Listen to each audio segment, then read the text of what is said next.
Hey, I'm Ron Johnson. This is the Ron Johnson Show, and you are listening to Locked On Sports, Minnesota's podcast network. And on today's Ron Johnson Show, we are going to talk about Irv Smith Jr. Is this going to be another one of those years where we just can't keep the players on the field? Is this going to be another one of those years where it's about the backups? Is this going to be another one of those years where people question every single move that's happened? You see Dalvin Cook, hand injury. People talking about the drills. You now see Irv Smith Jr. with surgery.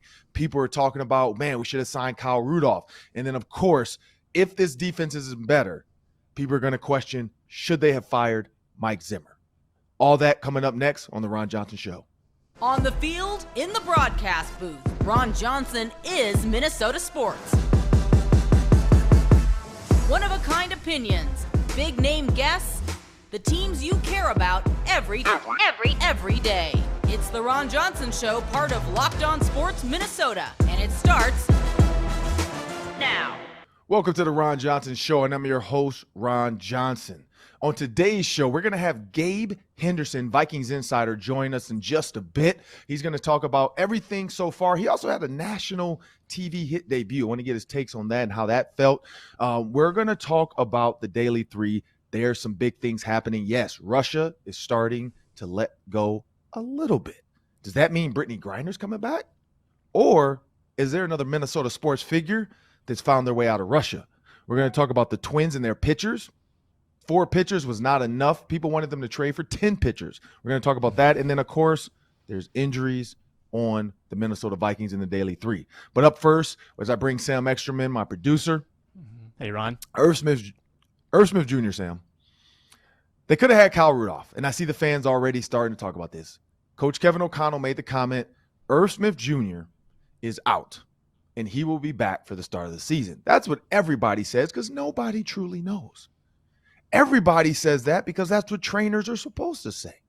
They're supposed to try to get the player back as fast as possible. Now, this is one thing I will say, Sam, to this.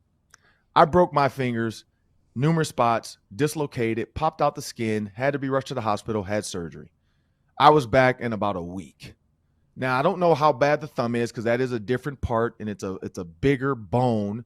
Mine were just all 3 small, like pinky, ring finger, middle finger, and even my index finger, all broken at some point. Bone popped out the skin. This one on this side, and then these 3 on this side. Just bad. But I was able to come back in about a week. I did have to wear a cast, had this weird like tape thing on 2 fingers, but I was able to come back. When it comes to fingers, breaking fingers for certain positions like receiver, tight end, it's going to be about pain management. How much pain can he put up with? How much strength can he get back in that broken hand? He actually had surgery, so they did fix it. Again, I had surgery as well on my fingers, so I do know it's painful. It throbs at night. You're going to want to find a way to get through it, get some CBD. I mean, stay away from the Vicodins and all the Oxycontins they're going to try to give you. I had a finger surgery, and they tried to give me 30 oxys. I don't need 30 oxys for a finger surgery. But, hey, let's find a way to numb it, deal with it, and then you got to play through it. And that's going to be Irv Smith this season until that thumb, because the thumb is the weird spot. If you hit it again in that spot, it's always going to hurt a little bit. For those that played catcher growing up or any baseball type, and that thumb is hurting during the year, every time it hits that spot, it's painful. You just got to grit through it and move on to the next, shake it off, keep going. Hopefully, the surgery fixed what was wrong, but I'm pretty sure there's going to be some scar tissue and some pain here and there throughout the season. Do the Vikings have enough at tight end, or is this a team that's going to become 1, 2, 3 receiver heavy, and then hopefully RB1 with Dalvin Cook is back on the field? But hey, these injuries, I mean, I don't know. But Sam, I personally right now, I'm not panicking. They're going to go through next week, because 11 days, and we're going to be playing the Las Vegas Raiders. It's still Oakland to me, though. But they're going to be playing the Las Vegas Raiders in 11 days. So you're going to have football back. But when that season kicks off, September 11th, if Irv Smith Jr. is not what they think he's going to be, the boo birds will come out. People are going to question on Twitter. It's going to erupt. It's going to be interesting to see. But if they come out there that September 11th game and they look absolutely great, because we heard the Packers defense looks fast, I think fans are going to be like, man, we made the right decision. The defense looks good. The offense is good. The cohesiveness of the team together. But I don't know. What do you think, Sam? I'm concerned about a couple things. Number one, the depth. I'm concerned that Johnny Munt of 10 career catches is your number 2 guy. Now he's your number 1 guy. Zach Davidson's the next guy in line. He's got 0 career catches. Nick Muse is a rookie. It's not a deep room, and that's why they had some flirtations with Kyle Rudolph. And, yeah, not signing Rudolph looks a little bit bad right now, that you let your guy, the guy who would have loved to come home and play in Minnesota, and who isn't the guy he used to be, but would have absolutely been able to step in and be a representative backup. I think that's a concern. I mean, I think that if Irv Smith comes back week 1, you're fine. But you would also like Irv to get some repetitions in this offense, too. If they're going to be moving him all over the place, tight end is a hard position to play, Ron. I mean, you know this. Tight end's got to line up inline, slot, occasionally in the backfield, occasionally wide. Like, you've got a lot of responsibilities and a lot of formations to learn. And for Irv to miss out basically on every padded practice here, all of the games, I think that's not great, especially when you're coming off a season-ending injury. So he's rusty. He's going to be rusty in week 1. And you're going to need to lean on those backups who aren't exactly proven in this league. Yeah, and I do understand what Kevin Seifert was saying. Give him a wide berth. I think that's what they wanted the Vikings to do, to give Irv Smith a wide berth, meaning he can come in, be a star, not have to worry about Kyle Rudolph. Because at this point now, people will be screaming for Kyle Rudolph to be TE1. And if he has a great preseason, and if he has, a good start to the season, does Irv Smith ever really get his wings? Does he ever really start to fly? Does he ever leave the nest? Or is he stuck behind Big Daddy Bird, Kyle Rudolph? And I see that now. I can see that's tough, especially if he's TE1 through training camp. How do you let the younger guy come in and say, okay, well, I'm back. I'm tight end 1. It's like, no, I was a part of your draft group. We drafted you. I was the man. You were my backup. And now I got to be your backup. That's why a lot of teams cut veteran quarterbacks that aren't starters. They're like, look, we'd love to keep you as a backup. Your contract's not that big. You've renegotiated to just be that. But are you really going to do it? Are you going to teach? Some guys will, yes. Not say Kyle Rudolph is not one of those guys. Some guys will. But you never know. I think if this was the old staff, they probably do sign Kyle Rudolph in that instance. I think we saw a lot of that with Zimmer and Spielman. They signed a lot of guys. But, hey, the fact that he's moved on now to the Bucs, Irv Smith now, you see, and you talk about Johnny Munt now being TE1, I think we might see a lot more 4 receiver sets in that first game against the Raiders. I mean, not to say they don't want to show too much, but why not go 4 or 5 receivers and just see? Like, if you don't have a true tight end, your other running back is hurt. I mean, put Adam Thielen out there, Justin Jefferson, because you're only going to go, first game, maybe 1 or 2 series is my guess. Because this is not a team that can say veterans get to rest. Maybe they do, though, but I don't think they should, because Kevin O'Connell is new, so he has to get used to calling the plays with those guys taking the plays from at least 1 or 2 series. And then the next game, maybe a half. Or 3 quarters for that matter. But when you look at Adam Thielen, Justin Jefferson, KJ Osborne, Amir Smith-Marset, why not throw all 4 of those guys on the field and let them go? See what you have. Throw 1 running back in there or throw a tight end out there. But let's see what these 4 receivers can get done. I mean, this is the fast-paced offense we want. But now it's time to hang with Ron Johnson. I got my man Gabe Henderson, Vikings insider, also host of the Ron Johnson Show whenever I'm out. Gabe is going to talk about training camp. Quickly before we get to Gabe, Bet Online. Yes, it's your number 1 source for all your betting needs and sports info, all the odds, all the lines on all the games. You can go to the NFL page and get about a zillion lines on the upcoming season. That's incredible. Get reviews and news of every league. That's NFL, NBA, NHL, golf, esports, combat sports. Bet Online continues to be the top online resource for all your sports wagering info. Bet Online, head there today. Use your mobile device. That is where the game starts. And there he is. For those watching on YouTube, you could see the pretty face. For those listening on the podcast, yeah, Gabe, you're a pretty dude, man. Like, that's the one thing I'll say. Like, there's some reporters that are built for radio. And you're not one of them, man. Like, I gotta tip my hat to you, man. Like, especially as a receiver, we know how we get down. I you keep the face lotion, you got the elbows nice and ready. You always prepare with the gear, whether it's the shoes or whatever. The fans screaming for Gabe when he walks out on the field. But how has that been, man? How's the fan? Because, it's been a weird couple of years with COVID, and now you have true fan experiences. How is that out there with the fans right now and the Vikings players and coaches and all that stuff? Man, it's been different for sure. And I think just from covering from my perspective, this is my first normal year, right? Because my first year in 2020, there was no fans. And then last year, we were still trying to figure out, like, can we go here? Can we go there? But now that, like, player autographs are back, or you see, like, the handshake line where players get to shake the hand of a player. Where fans get to shake the hand of a player, or just certain things of that nature. It feels like football is back, and I think that energy is what this team needs, especially once you start getting into, day 10, day 11, day 12. Like, you really need something different that's going to keep your brain going, because, practice is going to be practice. You're going to have to come in and show up for that. But at the same time, it's like, what else is out there that we can do that we won't have the time to do during the season? So it's been a cool perspective. I think a lot of people from the coaches to the players, even the staff, we all feel like, this is what we need to kind of break up some of that monotony.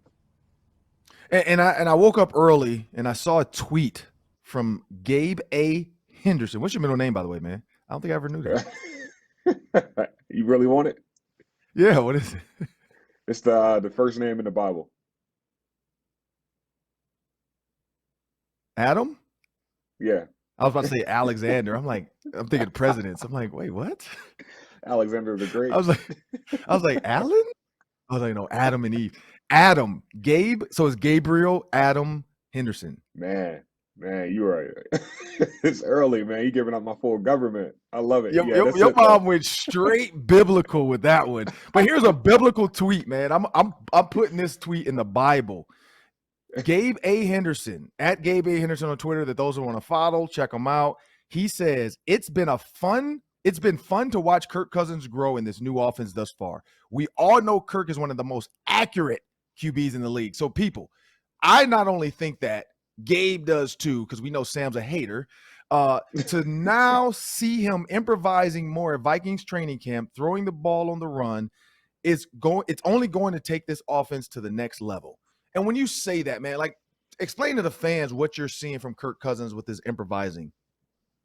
Yeah, I think this coaching staff has put Kirk in situations where it's just, kind of like the blitz period, where you just have multiple guys coming. It's like, hey, Kirk, we need you to throw on the run, or we need you to improvise. It's not that they're saying that Kirk can't run with the ball. It's just like, hey, there are going to be multiple opportunities for you to make plays with your feet. So we want you to get into the mode of doing that now before the season starts. And Kirk, we know, Ron, you've seen Kirk run a few times, and I remember you said it almost hurts to see him run.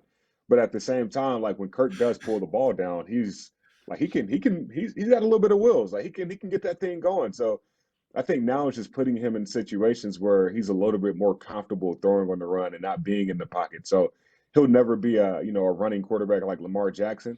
But I think the more and more that Kirk can use his legs to be able to make plays and open up the playbook, I think that's going to put pressure on the opposing defense to have to game plan for that. It's like, okay, well, Kirk he's just not a pocket quarterback anymore. He's actually accurate throwing it on the run. So if he can do that, man, especially with this confidence that Kevin O'Connell is putting in him this year, man, like, this offense, it was a top 10 offense the last 2 years. We might be saying top 5 offense if that's the case. That's what I'm talking about, Gabe.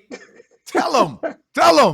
Top 5. I said that. They don't want to believe. You know what? Don't believe me. Believe Gabe. Because Sam thinks I just want to, like, say that. No, trust me. If Kirk Cousins is doing what Kevin O'Connell's telling him, he's a hater. If he just does what Kevin O'Connell says, and he trusts the way Matt Stafford did, it's there. You got 2 of the best receivers in the NFL. You got one of the best running games. But let's switch over to defense. Another Gabe Henderson tweet. We're just jumping Gabe's DMs. First day of pads. It was the first time we could actually see the Vikings defense. Harrison Phillips did not disappoint, and Dalvin Tomlinson will be a huge contributor in this run game with Eric Kendricks and Jordan Hicks. What did you see from Phillips and Tomlinson in this new 3-4 hybrid? And I'm not going to explain the hybrid to people. Just understand that a true 3-4 has certain gap alignments. A hybrid 3-4, you're allowing your guys to play around with it a little bit, where it has a feel of a 4-3, the way Daniil Hunter lines up. But we're not going to get into all that, because that's the fun stuff for me, but I don't want to bore you guys with football talk. But what are you seeing from those 2 guys in this run game? Physicality. With multiple defensive linemen on the field now, you got Za'Darius Smith and Daniil Hunter on the outside. I think those guys are just able to be themselves and control their gaps and not have to worry about plays bouncing out to the outside because you got help out there.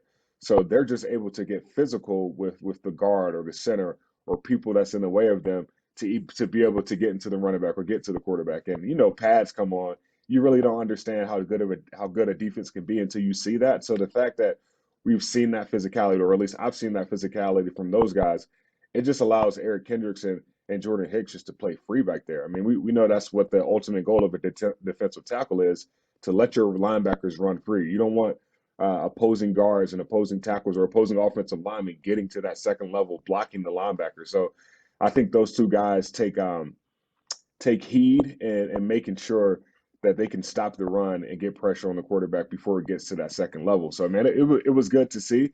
I'm just looking forward to today. Today, the pads are going to be back on. We've only seen practice with one day with the pads on.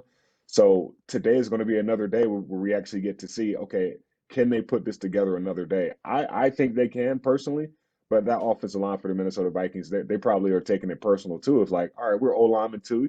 You get to see us also. So I expect some really good competition on both sides of the ball, but especially on that defensive line with Harrison Phillips and Dalvin Tomlinson.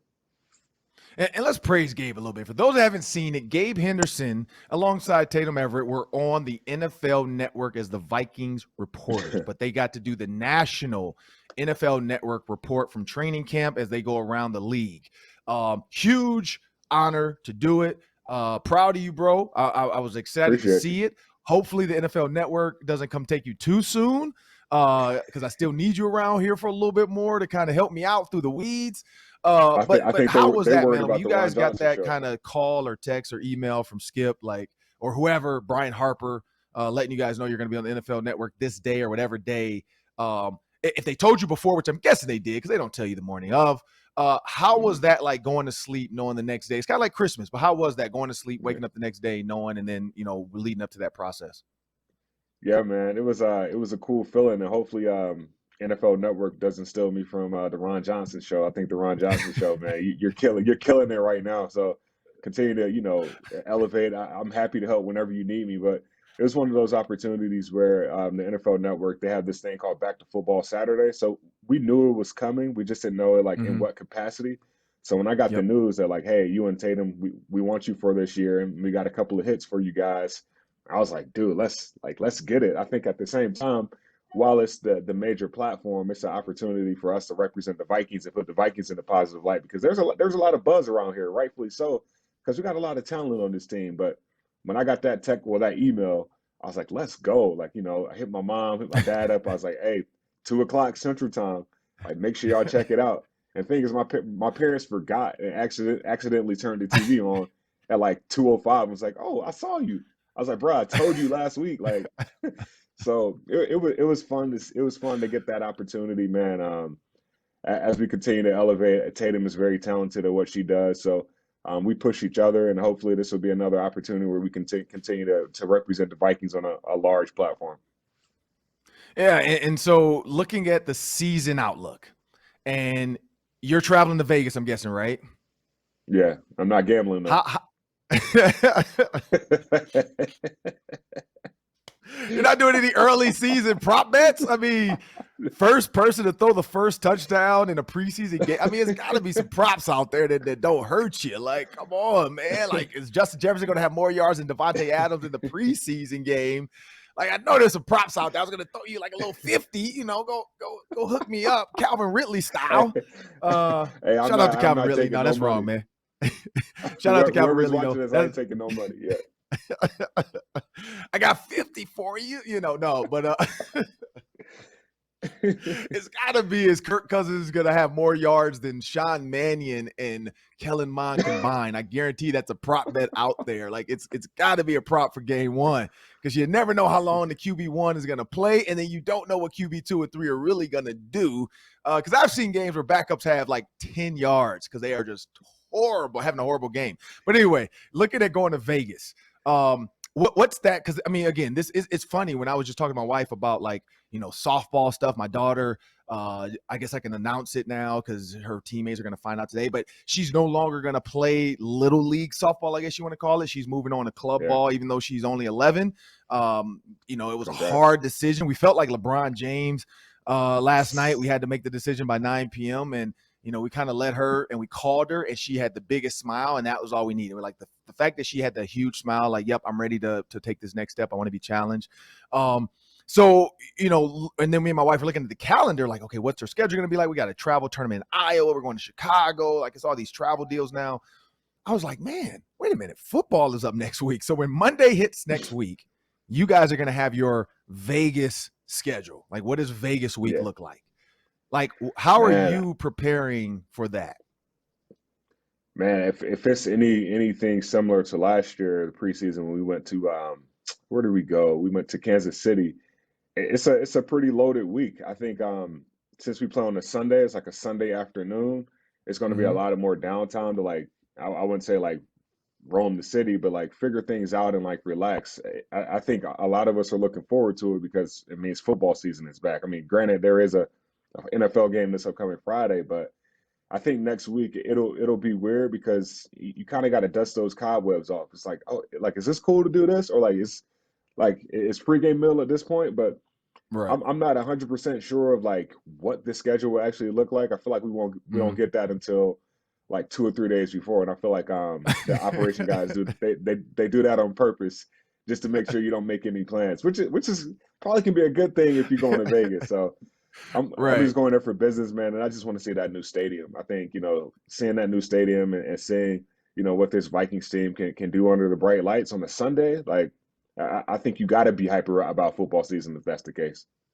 Because for it being preseason, I can only imagine the veterans that already have gotten kind of the nod, like, hey, you're probably not going to play much. Maybe in defense, more so off. Offense, you got to know your plays. But defense, kind of like, I just got to fly around, make some plays, and I'm out after one series. Like, I can see some guys sitting at the tables when they say, hey, you got 1 hour break before the next meeting. I can see some guys running down that elevator to go sit at one of them tables real quick. I mean, especially if you just signed a big contract, like, I can see a guy pulling out, 10 stacks, going to sit at the table real quick, putting it all on black, seeing what happens, like, I mean, hey, it's just a little bet. You're just betting on the dice. You're betting on the little ball that rolls around the roulette table. But, because I've been to Vegas and I did a couple college games down there. And I remember that. Like, I remember them telling us, like, hey, it's a 6 o'clock kickoff, so we don't need you at the stadium till 4. I woke up like, man, I ran around the city for a little bit, did a jog. One of the best runs I've ever had, just the visuals. Man, I mean, it's Vegas. You already know. Oh, man. Vegas it was hot. But out there. It is, but it was a good, because Minnesota was like 60 or 50 degrees at that time. So it was just good to be outside running. I was posting. People were pissed off, like, oh, really? You're going to post? You're running in the sun right now. We're in 50 degrees. You selfish son of a, like. So, like, live it up, man. I'm saying go sit at the pool, take your shirt off, take a couple selfies, do the basic girl picture, how they take a picture like their knees at the pool and then show the pool, how they do when they get to the pool. Have, like, what's the little tall cups, but they got like the long straw in it. Oh yeah, like the big drink. I forgot you talking about. Yeah, like the peach rum or the paradise deal. Yeah, you gotta have your little paradise drink at the pool, man. Post up with your Vikings towel or something. Let them know you. Because it'll be interesting to see. Because I know when the college teams, they took a whole floor just for security reasons to make sure the players didn't run into anybody. Because in Vegas, you don't know what you're going to run into in that elevator, and so they want to make sure they kept the players far away from anybody. I mean, because it could be a gal of the night that's just in your elevator, like, what you about to do? That's a really good point, because like if you're in a hotel in Vegas, man, and like just say all your time is spent in that hotel, you forget where you are. Like you just like, all right, and I'm back in Minnesota, but as soon as you hit that elevator, bro, like it is a new ball game. It's like, oh shoot, yeah, we're in Vegas right now, because you start seeing some of those people. And it's a weekend. Yeah. You're going to have bachelorette parties. You're going to have bachelor parties. and they start at 7 a.m. on a Saturday for a bachelorette party. I mean, you might see the dudes from Hangover with Mike Tyson and a tiger walking through the lobby. I mean, you just don't know. So no, but I'm excited, man, because we just got off our conference call the other day. We're doing our Vikings game day live. I know we're probably gonna have some live hits from Vegas. So and again, I'm sad that Hobie won't be doing it. So it'd be interesting to see this year. But I've already asked them that I want to throw more questions out at you guys because I'm looking forward to finding out what you guys did. So Vikings game day live Sunday. Be ready to tell me about your Saturday because I want to set the scene for the fans. And maybe you could just say, hey, I saw the players roaming around. They all look business-like. They got their headphones on from Bose. Shout out to Bose, sponsor the Vikings, headphone wear, blah, blah. We're going to try to set that vibe of what Vegas is like. But, Gabe, last one before I let you go, man. I know you're a busy guy. Last one. When you think about game one for Kevin O'Connell in Las Vegas, Kirk Cousins probably gets one series. What do the fans need to see from Kirk and Kevin O'Connell to feel like, okay, this team's ready to go? Man, I just think probably just something different than play action passing, even though that's going to be a thing. That's going to be a part of this offense because play action passing is what makes the league continue to go forward. Because if you run the ball every single play, you need to confuse the defense. But I think people want to see quick throws or maybe just like one long shot or like a deep post route that gets the fans excited. I think any big play that this team has that week one game, Vikings fans will be excited about it. Everybody just wants to see what this offense is going to look like. And chances are you're only going to see about 10% of this offense. Just being honest, you'll see a lot of ISO runs up the middle or a lot of read plays, or you're not going to see the full playbook. But I think anything that is an explosive play, 20, 30 yards or more, I think that would be a success for Kevin O'Connell and Kirk Cousins in that first game because you're really not going to see what this true offense is going to be, just being honest with you. I mean, you play receiver in the league. How those first preseason games are. So you just want to see a big play, and you just want to see something that's going to get the fans excited. Yeah, a little buddy receiver DB out there. Hey, man, it's going to be a run, man. Hey, just chill out. Don't push me into the pile. hey, let's get out of here healthy. I mean, Justin Jefferson, I'm feeling. We know that they're going to be talking to those corners. Hey, it's a run, man. Chill out. Like, don't be pushing me into this pile. But, no, thank you, Gabe Henderson, for hanging with Ron Johnson and joining me. Up next, we got the Daily 3. That's 3 questions, 3 minutes each.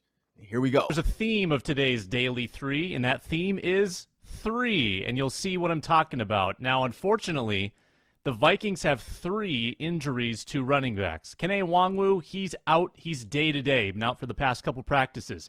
Dalvin Cook, left ring finger. Don't know exactly what happened to it, but it was being held very delicately by a trainer. He was brought off the field, came back with a wrap on it. Then he put gloves on to cover up the injury. He didn't want people to see, but he did not go back to practice. Alexander Mattison, left middle finger, got wrapped yesterday. He sat out the rest of practice. So fingers, and this includes Irv Smith's thumb, fingers are getting in the way of the Vikings so far here, Ron. What's your concern level about the fingers of Dalvin Cook and Alex Mattison, and then whatever's afflicting Kene Nwangwu? The Nwangwu thing, I mean, being day-to-day, that's tough because I've seen that before too. We've seen that song. We've seen that dance. It's day-to-day. He's day-to-day. He's day-to-day. And the next thing you know, he's out for 8 weeks. So I don't know what his is. I mean, we know he's a fast guy, so hopefully it's not a hamstring or something soft tissue that he needs to be fast because he is the kick returner. Like, we know how fast he is. We've seen him actually break one away.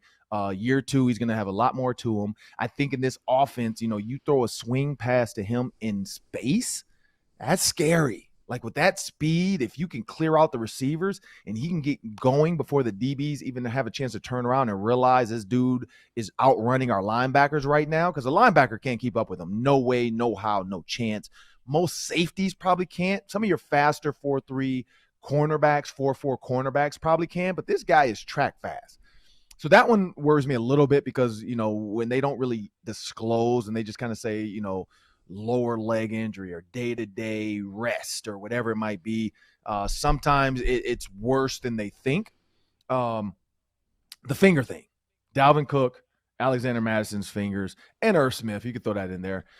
It's not as scary. I mean, the surgery one, okay, that's like, okay, let's see how he comes back. Dalvin Cook coming back out, hopefully it's not a surgery. Hopefully it's just a bad. I mean, we know football, basketball, you jam fingers all the time. It's one of those sports where, I can't even put my wedding ring on. It's a rubber band now. There's days where I can't put it on because I've broken my knuckles and it won't slide over it. So I have to wear the rubber band.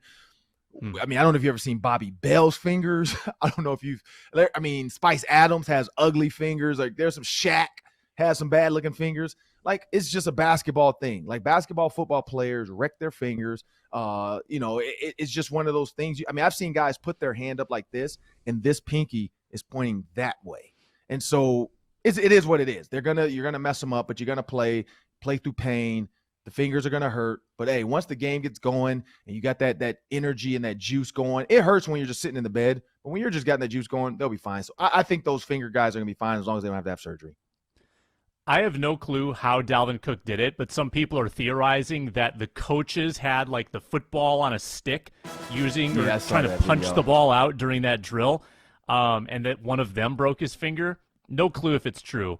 But I think it's an interesting conspiracy theory because Tom Pelissero posted a video of him doing that drill, and they kind of hit him pretty hard with the stick. So we'll see what the update is on him. O'Connell talks today.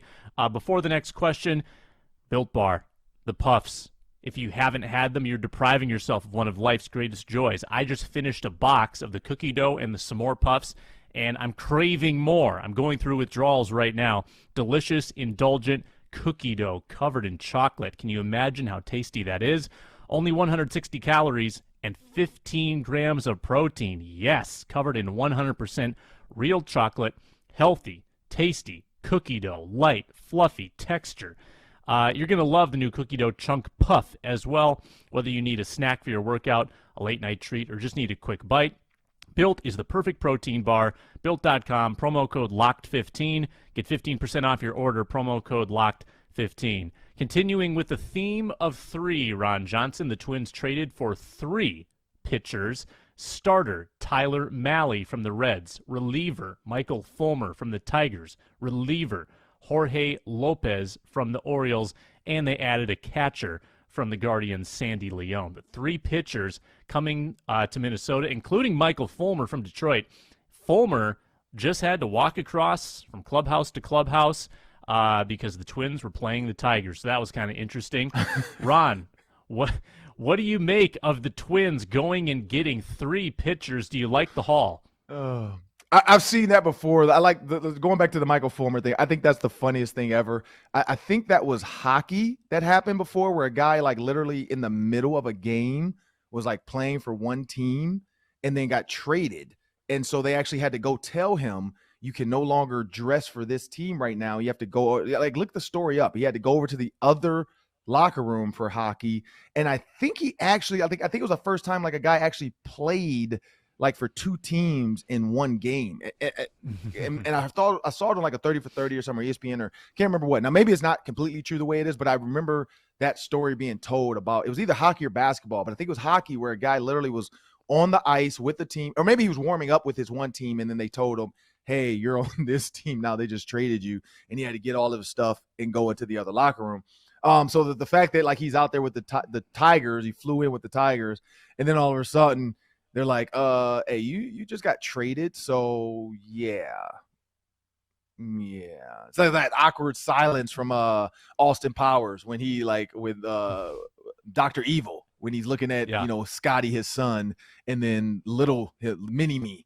And he's like, yeah. He's like, but he's not your son. Yeah. Okay. But, so they walk him down to the thing. There's a picture of him going to the locker room. I like to this Jorge Lopez, Michael Fulmer, and Tyler Mahle. I said that before. I said, I think Lavelli Neal tweeted that out. The Twins fans want 3 or 4 pitchers, and if they don't get that, that's not enough. Well, they did get 3. Now, are these 3 enough? We'll see. This is one thing I say about baseball. I don't think there's like Syndergaard. I thought that would have been a good one, but they couldn't get it.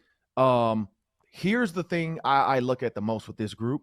Maybe that's enough. Maybe these 3 are enough to say, hey, now we have some extra arms in the bullpen that we know can throw. We know can get us through these games. We have the bats. Let's see what happens next. So I think it was good, but we'll see what happens.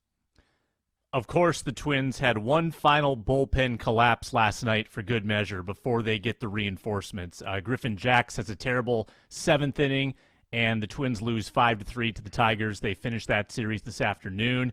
Twins are still clinging to a one-game lead. They've got Toronto coming into town this weekend for a big series.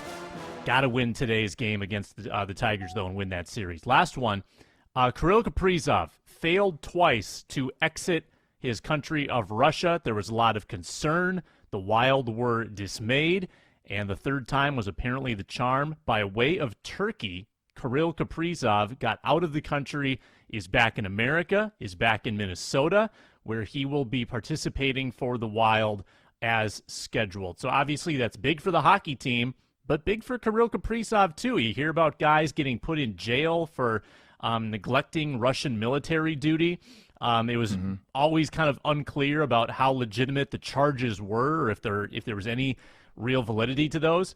But it's got to be a big relief for Kaprizov and a big relief for the Minnesota Wild.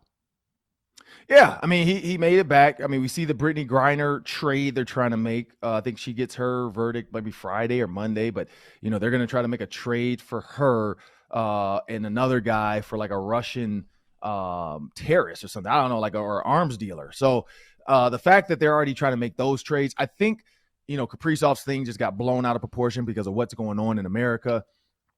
Maybe his was something simple like a visa that was expired, or the entry point in which he tried to enter the U.S. just got weird, and they were trying to figure out why. I mean, I definitely understand it, but again, in today's world, we have to be on high alert for a lot of stuff like that because there are actual wars going on, even though that a lot of times we don't have them on our home soil. We often don't think about others. We don't think about the global world. We think about the U.S. as if it's just like, oh, everything's the way it should be here. No, like there's other stuff in other countries that we don't see. And so I think whatever happened, it happened for a reason in those other places he tried to enter the U.S. through, but he did make it back. So thanks and thank God he made it back safe and wasn't detained and didn't have to deal with any weird stuff. Because that's for a guy his age, young, that could be scary. That could be a tough situation to deal with. But he did make it back, and now Wild fans can be happy he's back, and the organization can be happy he's back, and now it's time for them to try to get past the first round of the playoffs. And it starts now because, which is crazy to think these guys are already like kind of in their off-season deal and then training camp's coming up. But that's what's next.